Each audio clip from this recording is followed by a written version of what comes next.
una persona que nos esté viendo que diga 75 gramos de glucosa, ¿y a qué equivale eso? ¿A un sándwich, a una batida, a un huevo? ¿A qué equivale? Usted mencionó al inicio del conversatorio que la diabetes es una condición.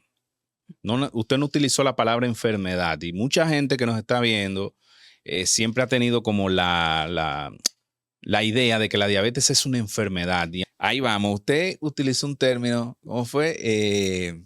La glucosa oral. Algo así que usted utilizó hace un ratito. Una sobrecarga oral de glucosa. Exacto. Es lo mismo que la curva de glucosa. Ajá, así es. Es así. Se lo pregunto así porque a la gente, hay muchos especialistas que dicen, te voy a mandar a hacer una curva de glucosa. Entonces, la gente como una curva así para eso mismo. Antes del desayuno, después del desayuno 2 horas y bueno, se pasa casi la mañana entera en eso para ver cómo evoluciona. Y ahora, el bateador se prepara con 2 outs.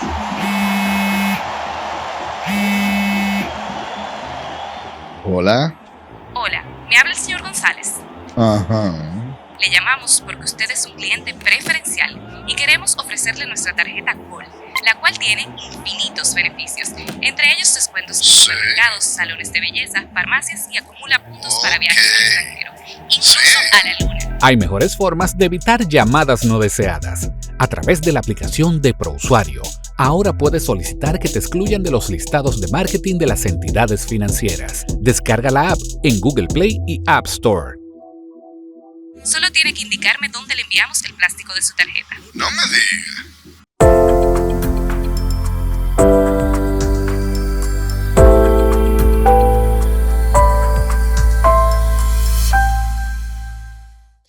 Bienvenidos, la entrevista de hoy está al aire. Gracias por estar con nosotros en nuestra sala de conversaciones. Federico Castillo les saluda y les doy la bienvenida a este contenido que hemos preparado para todos ustedes. Les recuerdo que pueden compartir, suscribirse y comentar nuestro contenido para que le llegue a más personas. Berniza Calderón está con nosotros. Ella es nutrióloga, endocrinóloga, internista, pertenece al equipo médico de Sendoe, que es vamos a decir que es un nuevo centro médico en República Dominicana con los más altos estándares de calidad y tecnología de atención para los dominicanos. Hoy vamos a hablar de uno de los temas que más preocupa a nivel de salud global, diabetes.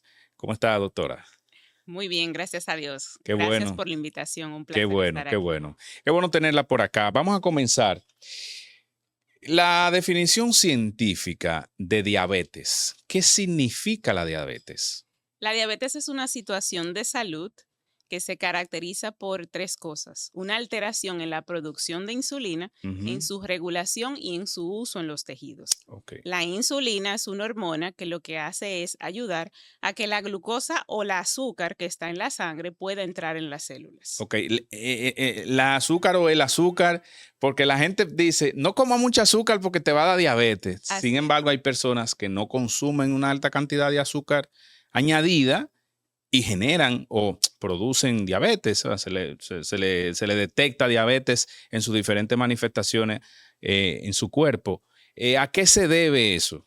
Lo que pasa es que la glucosa o el azúcar que tenemos en sangre no solamente viene, lógicamente, de consumir azúcar directa, viene de todos los alimentos que consumimos y sobre todo viene de los carbohidratos que tienen una mayor cantidad de azúcar o hidratos de carbono, como su nombre lo indica. Entonces, la realidad es que aunque usted no consuma ningún tipo de azúcar, si consume carbohidratos u otros alimentos, pues obviamente su cuerpo va a generar glucosa. ¿Y cuáles son los carbohidratos que más inciden en esa generación de glucosa alta? ¿Los simples o los complejos o compuestos? Lógicamente son los simples, porque los simples es como el azúcar totalmente disponible y los complejos son los que están con fibra generalmente, que tienen, digamos, almidón. Entonces estos se liberan más lentamente. Al liberarse más lentamente, obviamente el cuerpo le da tiempo a poder gestionar y organizar el proceso de metabolización de esos carbohidratos complejos. Cuando son simples es como si tú le inyectaras a tu cuerpo una gran cantidad de azúcar en un momento. Ok, podemos citar algunos carbohidratos simples que comúnmente las personas consumen. Oh, claro, los jugos, sean naturales o no naturales, esos jugos azucarados que consumimos. Ok, pero cuando usted habla de natural es la fruta procesada, ya sea en batida o en zumo. Sí, los que preparamos habitualmente. Ok.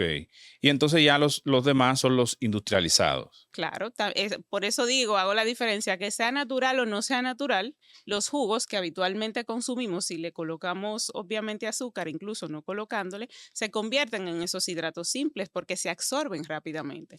No es lo mismo beberse un jugo que consumir la fruta, porque la Ujú. fruta sí es un carbohidrato, pero ya es más complejo en el hecho de que está unido con fibra. Entonces, cuando yo Ya. me como una manzana, mi cuerpo lo interpreta de una manera totalmente diferente A a cuando cuando yo me bebo un jugo de China. O sea que cuando yo consumo la fruta, el cuerpo procesa más rápido ese carbohidrato o de Lo procesa más lento. más La lento, pero mejor, por decirlo así. Mejor, Porque claro. entonces la fibra de las frutas, y Ujú. de hecho hay algunos vegetales que tienen carbohidratos.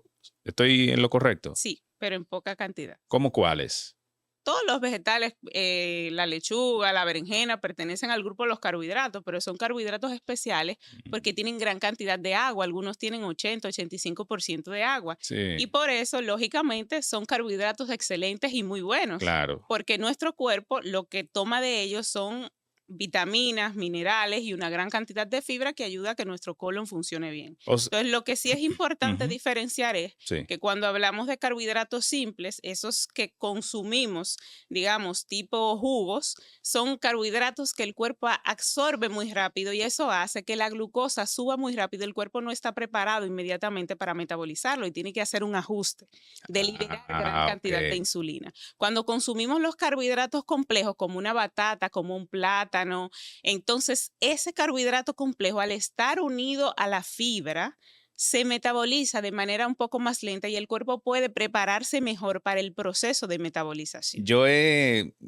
No he acuñado, porque yo no soy un filósofo ni un científico para acuñar frases, pero yo digo que hay que comer más del suelo que de la estantería, que de la góndola. Porque lo que usted acaba de decir, o sea, cuando una persona consume víveres o frutas o vegetales, eh, no tan solo con el tema de la diabetes, sino con cualquier otra patología que pueda desarrollar, la combate mejor. Usted dijo que la insulina es una hormona. Ujú. Entonces la gente cuando ve que alguien se administra insulina inyectada, piensa que la insulina es como un líquido que uno tiene dentro del cuerpo. Entonces esa hormona, eh, ¿dónde se produce en el interior del cuerpo? Se produce en el páncreas. El páncreas es un órgano que está en nuestro abdomen, de hecho está en retroperitoneo, Ujú. y es un órgano que lo podemos buscar directamente en YouTube. ¿Cómo es el páncreas? Y les va a salir, parece quizás como una mazorca de maíz, algo parecido, Ok, no es exactamente igual, y su trabajo es efectivamente producir insulina. ok. Entonces cuando una persona comienza a tener síntomas primarios de diabetes, el primer órgano que se afecta es el páncreas. Lógicamente el páncreas está afectado, pero el paciente, antes de que tenga los síntomas, ya ese páncreas viene hace muchísimo tiempo afectado, porque ya cuando el paciente tiene síntomas, probablemente ha perdido cerca del 80% de lo que es la actividad de esas células beta que producen insulina. Por eso es que el paciente va en un periodo en el que tiene prediabetes y nosotros ya lo vamos monitorizando. Eso que la gente llama, no, me encontraron un poquito de azúcar. Ese me encontraron un poquito de azúcar, es que su páncreas hace mucho está fallando y el paciente muchas veces hace caso omiso de eso. También están los pacientes que están obesos, que nosotros, aunque en ese momento que los vemos, les decimos, mire, usted tiene mucho riesgo de padecer diabetes, el paciente muchas veces no escucha y Sí. no se da cuenta que su páncreas en ese momento, por esa cantidad excesiva de tejido adiposo que hay en su cuerpo, ya está sobrecargado y el Sí. páncreas se va cansando. Ya cuando aparecen los síntomas o aparece el diagnóstico de diabetes, hace mucho tiempo que ese páncreas está afectado. La diabetes más común es la 2, Así es. mielitis. ¿Cómo? Diabetes mellitus, Mellitus, pero mellitus. hay tipo 1, hay tipo 2, también Ok. está la diabetes gestacional y hay otros tipos de diabetes. Y hay diabetes emocional. Yo he escuchado gente que dice, fulano tiene una diabetes emocional. ¿Existe? Bueno, realmente no es que haya una diabetes emocional, lo que existe es cambios en los niveles de glucosa, sobre todo cuando estamos altamente estresados, porque cuando nos estresamos, se libera una hormona que se llama cortisol y esa hormona lo que hace es sacar glucosa de el hígado y de donde no haya para hacer que el cuerpo pueda afrontar esa situación de estrés. Entonces, básicamente eso es lo que la gente le llama diabetes emocional, es ese aumento de la glucosa cuando uno está estresado en una situación, digamos, difícil. Pero la realidad es que no existe tal clasificación de diabetes emocional. Ok, vamos a hablarle a las embarazadas. Usted acaba de mencionar, doctora, diabetes gestacional. Significa cuando la mujer está en estado de preñez.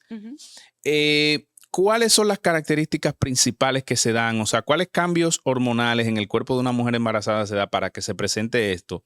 Y si eso desaparece luego de ella dar a luz.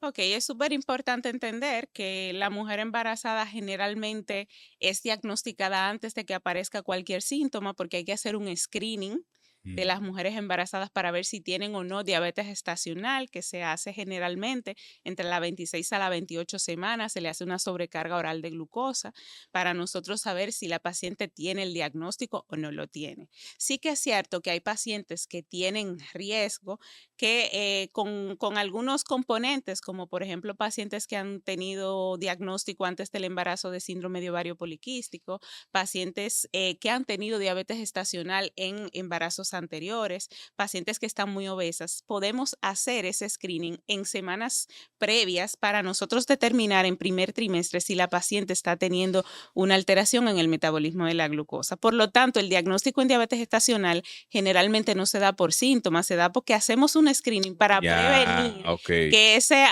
embarazo se nos pueda complicar por una elevación de la glucosa. Ya, y luego entonces que la mujer desembaraza, eso se sigue dando ese seguimiento o cuáles estudios se hacen para determinar el estado de esa diabetes, por decirlo así. Claro, entonces, ¿qué ocurre? Hay un alto riesgo de que la mujer pueda quedarse con diabetes después de la gestación, que ya ella no sería gestacional, si ya es una diabetes tipo 2.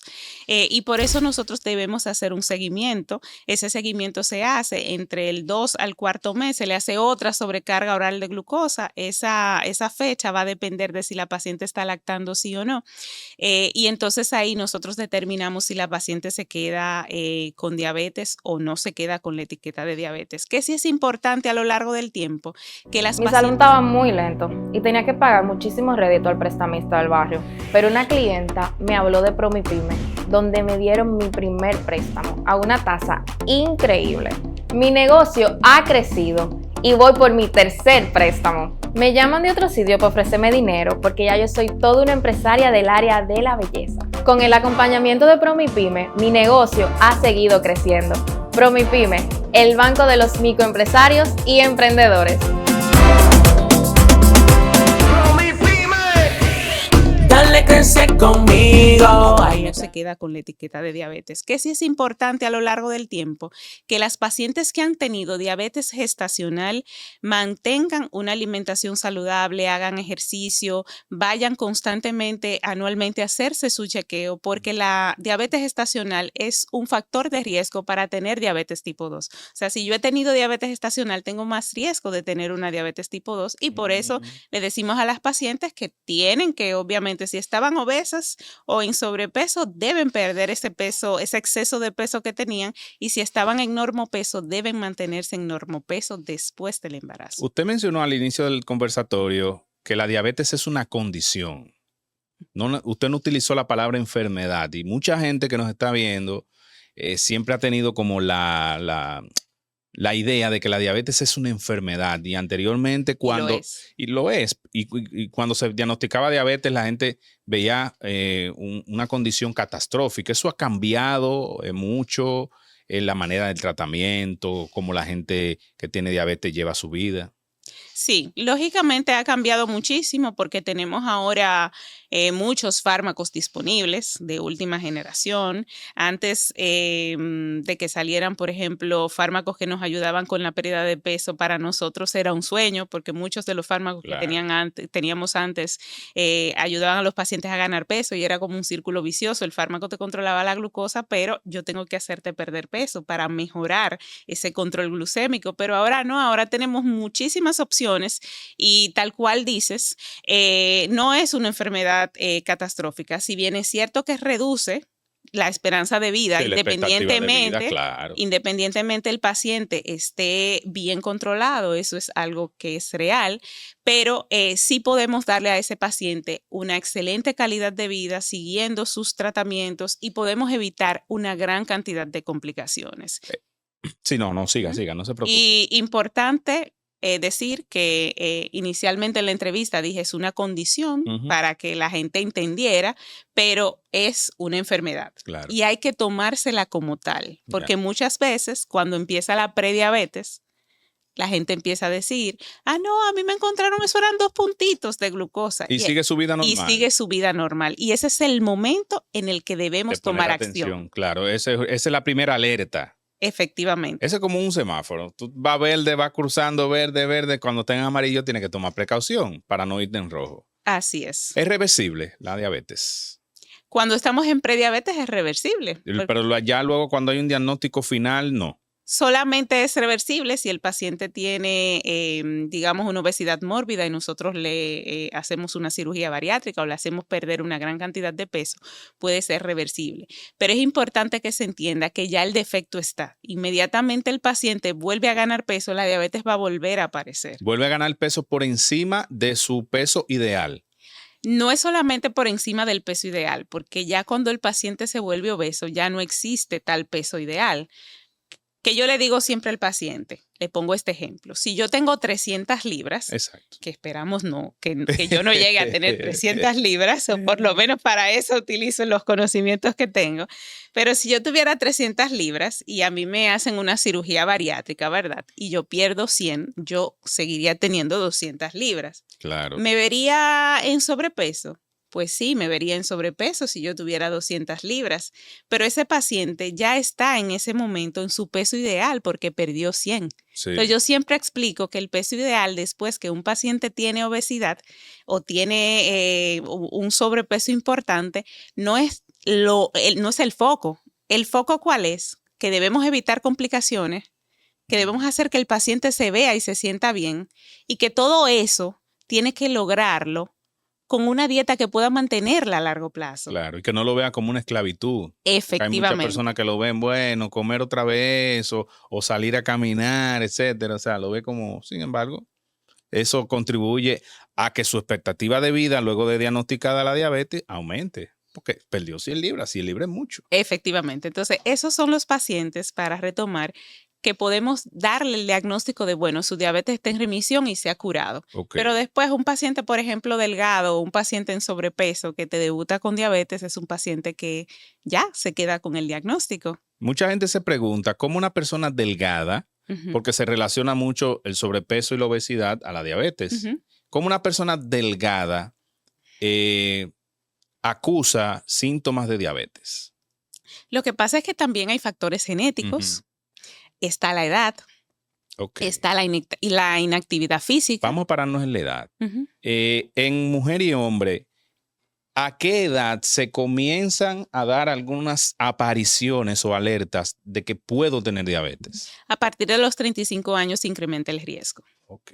Independientemente de mi peso, vamos a decirlo así, porque acabo de decir que hay personas flacas, delgadas, que tienen diabetes. Claro, a partir de los 35 años se incrementa el riesgo. Lógicamente, si yo tengo 35 años, soy obeso, tengo una actividad física y tengo síndrome de ovario poliquístico, lógicamente mi riesgo es mayor porque voy incrementando cantidad sumando riesgos, pero la realidad es que un paciente a partir de los 35 años ya tiene incrementado el riesgo y eso se reduce obviamente si yo tengo los demás factores de riesgo controlados. Ok, ¿la incidencia es mayor en hombres o en mujeres? Vamos a hablarlo a nivel global, la media. ¿Es mayor en hombres, en mujeres, la aparición de diabetes? Realmente es que todo eso depende de la edad. Entonces, no sería bueno dar como una estadística que diga es mayor en hombre o en mujer, porque si lo vemos dependiendo de la edad, entonces así Y va hasta por cambiando. país puede darse esa estadística. Me imagino que la OMC lleve a esas estadísticas Efectivamente. por países. Efectivamente. La número 2 es la más común de las diabetes. Así es. Y la 1 es ya una diabetes más agresiva. La realidad es que siempre le explico a mis pacientes que no debemos verlo como que es más agresiva. Lo que cambia es la fisiopatología o cómo se produce esa diabetes. Ok. Dijimos inicialmente que en un paciente que tiene diabetes lo que hay es un problema con la insulina. Y dijimos que ese problema puede ser que no se produce, que se usa mal, ¿verdad? Entonces el problema con la diabetes tipo 1 es que no se produce la insulina. Al no producirse, el paciente siempre tiene que inyectarse la insulina para tenerla. Okay. Pero ¿qué ocurre? Que las consecuencias son similares, son iguales. ¿Por qué? Porque la diabetes en lo que culmina ese grupo de enfermedades en lo que culmina es en una glucosa elevada, en un azúcar alta dentro de la sangre. Sí. Entonces, el paciente con diabetes tipo 1 tiene que colocarse esa insulina porque no la produce. Sí. Y el paciente con diabetes tipo 2 inicialmente se puede poner pastillas porque muchas veces es más un tema del uso, aunque hay un problema en la producción, pero es más uso que producción inicialmente. Entonces, ese es el paciente, el tipo 2, que se le pone inicialmente pastillas, pero que luego se siente mal cuando el médico le dice hay que ponerle insulina, pero ya él tiene 10 años de evolución. Entonces ya el tiempo inicial que nosotros utilizamos con las pastillas para, en cierta manera, exprimir ese páncreas y sacar la insulina que había ahí, ya pasó. Entonces ya al final, ¿qué le toca? También ponerse insulina. Ok.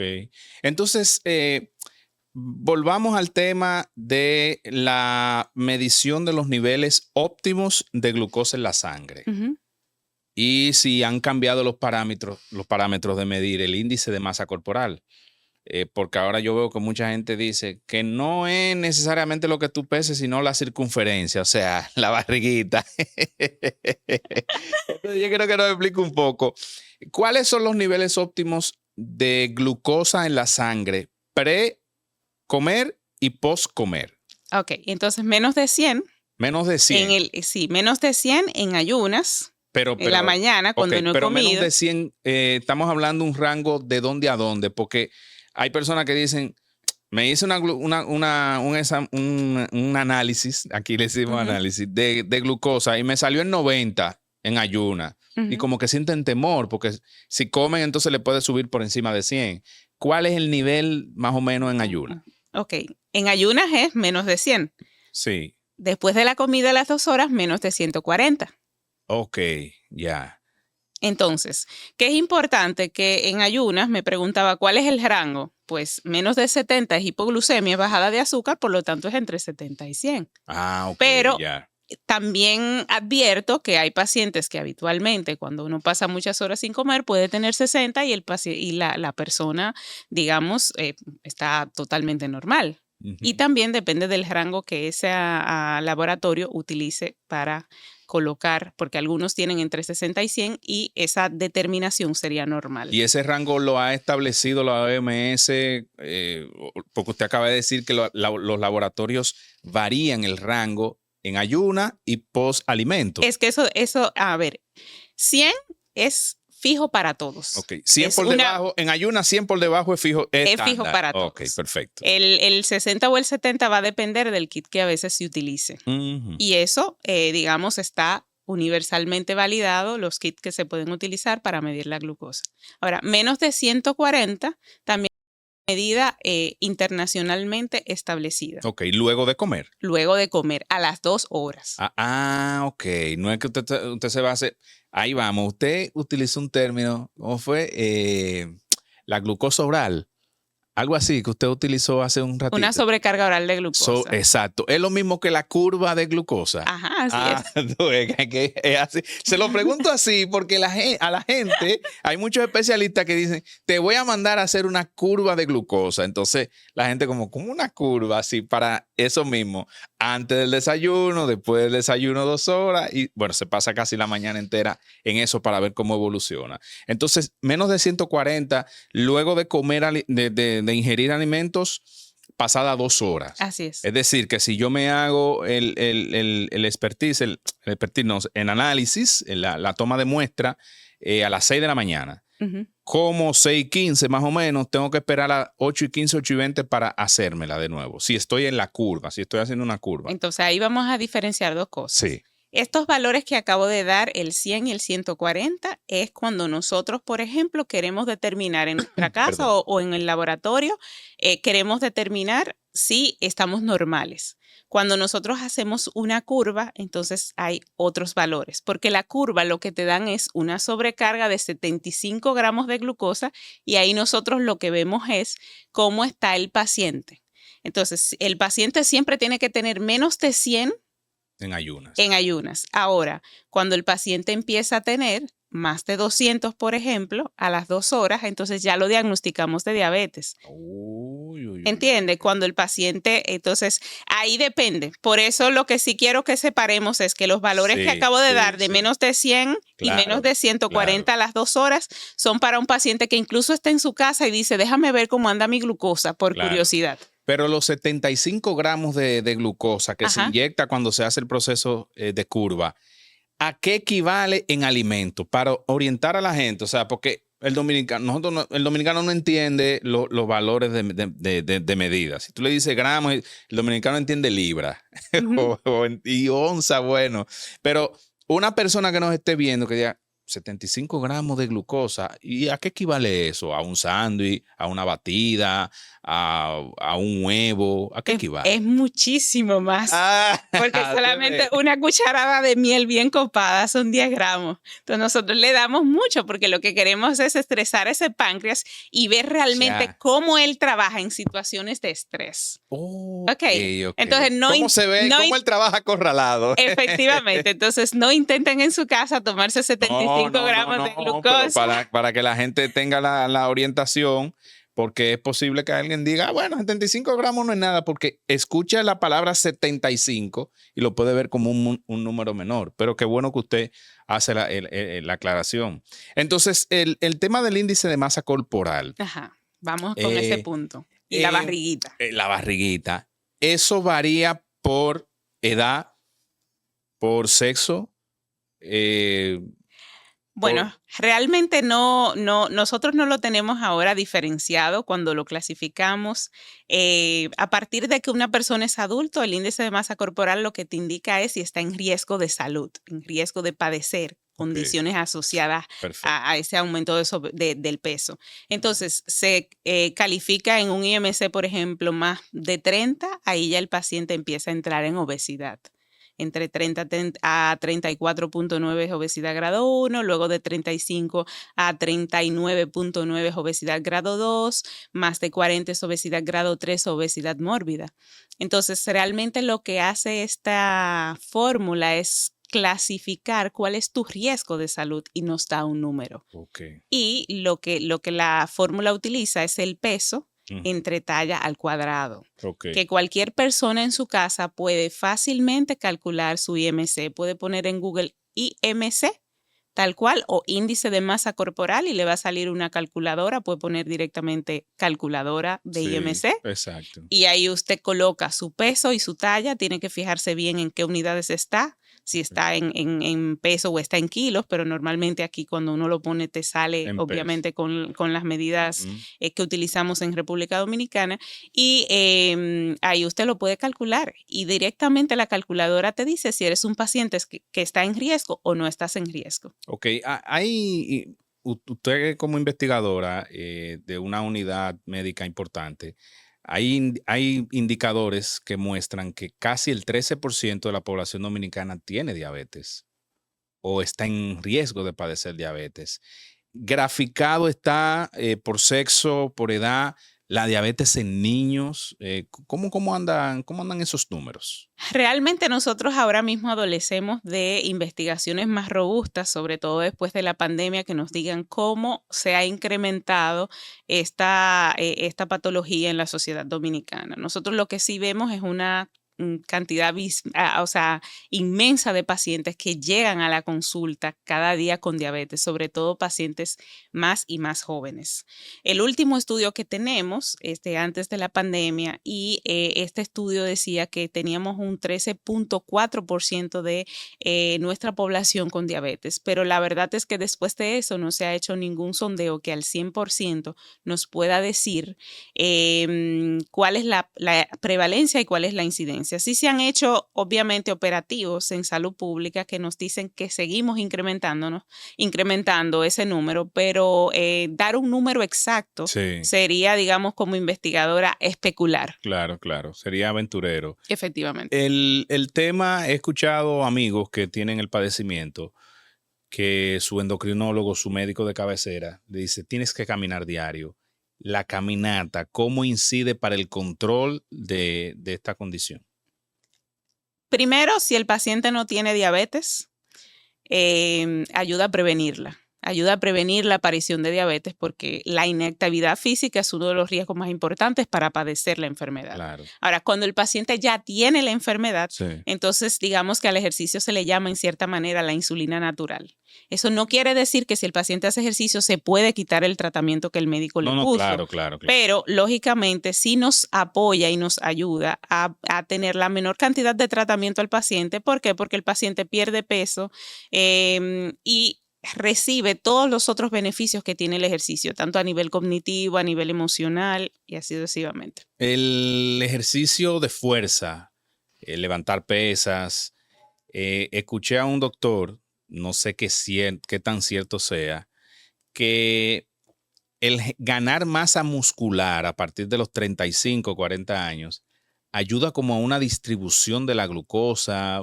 Oriéntenos un poco con relación a eso. O sea, ¿es beneficioso para una gente que tenga diabetes levantar pesas? Vamos a decir, moderado o no. Bueno, yo lo generalizaría. Es beneficioso levantar pesas para todos. Pero voy para el gimnasio. Porque digamos que básicamente el músculo es como tu certificado financiero para el envejecimiento saludable. Entonces, todos debemos tener claro que debemos conservar el músculo. De hecho, esas personas que tú ves delgadas, ¿verdad? Pero que tienen una gran cantidad de grasa, no necesariamente están saludables. Por eso tú me mencionabas lo del tema de la barriguita. Sí. A veces tuve una persona delgada, pero tiene una gran cantidad de masa grasa en la barriga, una reducción del músculo porque nunca ha hecho ejercicio y lógicamente eso es una persona con alto riesgo de padecer enfermedades cardiovasculares. Claro. Entonces, ya en el paciente con diabetes, lógicamente el músculo es lo que nos permite mejorar lo que es ese control de la glucosa. Entonces, el paciente con diabetes sí le conviene hacer ejercicio. Y a todo el mundo en sentido general. Efectivamente. Y el que no puede hacer ejercicios de fuerza, bueno, caminatas, que eso es beneficioso no tan solo para la diabetes, sino para el sistema cardiovascular, que incluso algunos parámetros se han cambiado. Muchos recomiendan 10,000 pasos al día, otros 2,000 como mínimo para más o menos mantener unos niveles de actividad física recomendado. La recomendación ahora mismo es que uno debería hacer, esa es la recomendación general, unos 150 minutos a la semana de ejercicio y al menos 2 veces a la semana ejercicio de fuerza. Y aunque decías que a veces el paciente no puede hacer levantar pesas, la realidad es que casi todo el mundo, no digo que todos, pero casi todo el mundo puede hacerlo, aunque sea con poco peso. Lo que pasa es que cuando la gente empieza con el tema de voy a levantar pesas, piensa que es que tengo que levantar 70 kilos. O tiene que inscribirse en el gimnasio. Efectivamente, y no necesariamente para ganar músculo es que hacer eso. A veces hasta unas banditas pueden una funcionar. Banda de resistencia que venden. Efectivamente, y me voy más lejos. Hasta botellas de agua en esos pacientes, por ejemplo, que son ya que van entrando en edad y que se les dificulta hasta tener la pesita o lo que sea. Tome 2 bolsas de habichuela y empieza a hacer repeticiones. Sí. Mira en YouTube cuáles son rutinas para pacientes envejecientes. Los 150 minutos de caminata a la semana, ¿se pueden hacer intercalados o de manera consecutiva para mayor beneficio? Lo ideal es que nosotros lo hagamos intercalados, porque cuando yo, por ejemplo, hago ejercicio en el día lunes, Yo puedo hacer los 150 minutos el día lunes, pero ya el resto de días no estoy recibiendo el beneficio. Y, por ejemplo, en un paciente con diabetes, esa llave, recuerda que hablamos de que el ejercicio era como la insulina natural, era Exacto, esa llave que abría la puerta para que la sí, glucosa entre a las células, que es lo que claro, hace la insulina. claro. Entonces, cuando nosotros hacemos el ejercicio, eso dura 72 horas. Ujú, Si ya. yo hago ejercicio solo los lunes, en cierta manera me El quedo jueves ya no tengo nada, ya se Efectivamente. acabó esa gasolina, ese combustible. Pero yo yo lo hago los 150 a la semana, pero yo lo hago consecutivo, por lo menos de lunes a viernes. Eso está bien, hay que Sábado y descansar. domingo yo descanso un poquito y a veces lo hago intercalado. Si no lo hago en la mañana, lo hago en la tarde. Bueno, Pero tengo que incorporar entonces el ejercicio de fuerza. pero eso está bien porque hasta Dios descansó. Claro, Hay que tener sus días de claro, descanso. claro. Anteriormente, doctora, cuando digo anteriormente, hace unos años, vamos a volver a los tabúes que existían con relación a la diabetes. Ujú. He escuchado endocrinólogos amigos que dicen, yo no le quito alimentos a mis pacientes, yo le dosifico alimentos y le amplío la canasta alimentaria. Si no comía fruta, lo incentivo a comer fruta. Si no caminaba, pues camina. O sea, realmente es así. Al paciente diabético se le recomienda eliminar alimentos. Sí se les recomienda eliminar alimentos, pero son los alimentos que no deberíamos haber consumido nunca. Porque eso es lo que queremos aclarar. O sea, cuando el médico te dice, no, es que a partir de ahora ya no puedes comer galletas, ya no puedes beberte esas grandes cantidades de refresco y de jugos azucarados, Sí. o no puedes irte y consumirte grandes cantidades de papas fritas. Entonces, claro, el paciente dice, claro, mi médico me ha quitado un montón de cosas, pero es que no debías haber consumido eso previamente. Y probablemente por el exceso de consumo de esos alimentos sumado a obviamente otros factores de riesgo, llegaste a tener la condición que tienes. Entonces, sí, es verdad.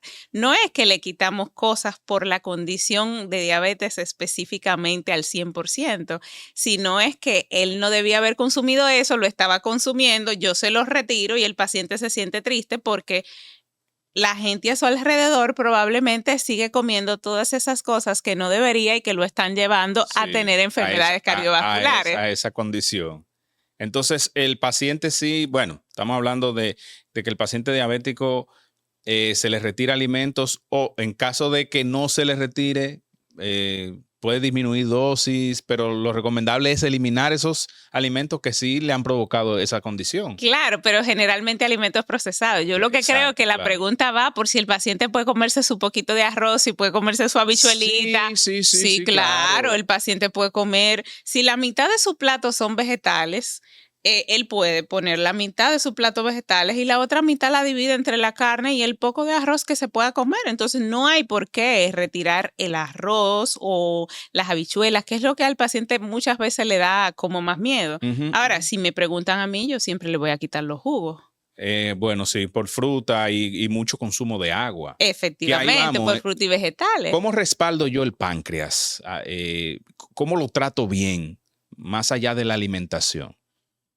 Bueno, ¿cómo trato bien a mi páncreas más allá de la alimentación? Haciendo ejercicio, descansando adecuadamente. Hay que dormir. Hay que dormir. Claro. De hecho, tenemos muchos pacientes que hacen la dieta, hacen ejercicio y como no descansan, siguen engordando. Sí. Ay, mire qué bueno que usted puso ese punto, porque hay gente que piensa que el sudar mucho hace rebajar, pero el sudar mucho es lo que deshidrata a uno, porque eso es agua. ¿Estoy en lo cierto o no? Es así, o sea, bueno, es en cierta manera el reflejo de esa pérdida de calor por el gasto que está haciendo el cuerpo en ese momento, pero no necesariamente porque no sudes mucho es que no estás, no vas a perder peso. Sí, porque Eso es hay personas importante. que se ponen un ropaje de fundas plásticas, abrigo y todo, y como te dice, o sea, sigue con esa protuberancia abdominal y van al gimnasio y no ven los resultados, y es justamente por eso, porque el descanso está ausente en su día a día. Efectivamente, y si tuviéramos que añadir un cuarto pilar, es importante que el paciente siempre vaya a su médico. Cuando a ti te dan un diagnóstico de prediabetes, ya tú estás advertido. No es lo mismo las licencias que un paciente que entiende que está totalmente sano se da al paciente que ya sabe que tiene una condición que puede desencadenar en diabetes y que lógicamente él dice, bueno, yo si quiero detener esto, pues me voy a ajustar más a la dieta y a todos esos hábitos saludables que estamos conversando. ¿Cuáles otros padecimientos están asociados o derivados de la diabetes? Porque sé que, por ejemplo, la vista se afecta mucho en algunos casos, pero ¿cuáles otros padecimientos puede presentar una persona que tenga diabetes? Las complicaciones son básicamente afectación de vasos sanguíneos y nervios, y eso va desde tener un infarto, un accidente cerebrovascular, afección a nivel ocular de tener retinopatía diabética que puede desencadenar en que el paciente pueda quedarse ciego, lógicamente afectación a nivel del riñón, Claro. una nefropatía diabética, puede haber también afectación a nivel de los nervios que inervan lo que es el estómago y el paciente a eso se le llama gastroparesia. También está la afectación a nivel de nervios y vasos sanguíneos a nivel del pie y esos son los pacientes que tienen riesgo de tener un pie diabético. ¿Con qué frecuencia tiene que ir una persona no diabética a su endocrinólogo? Que es quien trata estos temas, ciertamente. Bueno, habitualmente el paciente lo que tiene que hacer es ir a su médico de cabecera Ujú, una vez al año y ok. que haga las pruebas tanto de glucosa, de hemoglobina glicosilada, que es la media de la glucosa en los últimos 3 meses. También tiene que hacer sus pruebas para ver cómo están sus lípidos, sus colesteroles, sus grasas en la sangre. Entonces ya a partir de ahí, cuando el paciente empieza a tener una alteración, entonces ya debe sí acudir al endocrinólogo.